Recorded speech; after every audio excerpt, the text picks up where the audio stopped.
Ay uzun koyalım. Şunu peydanın namazı.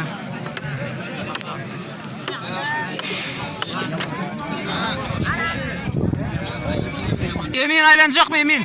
Emin. Kamera ne? Atabaş.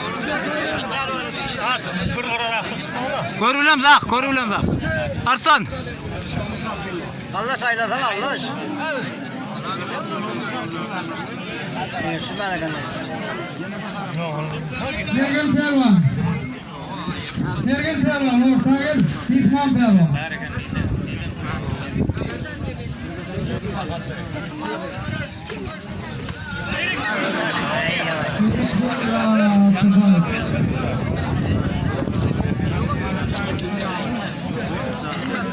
Ay tamam.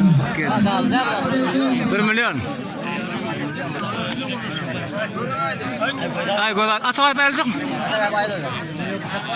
Kuş. Ağzıda.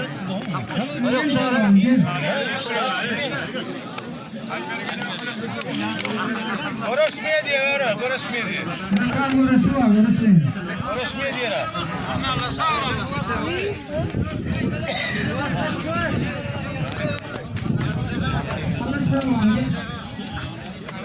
Allah Pervan.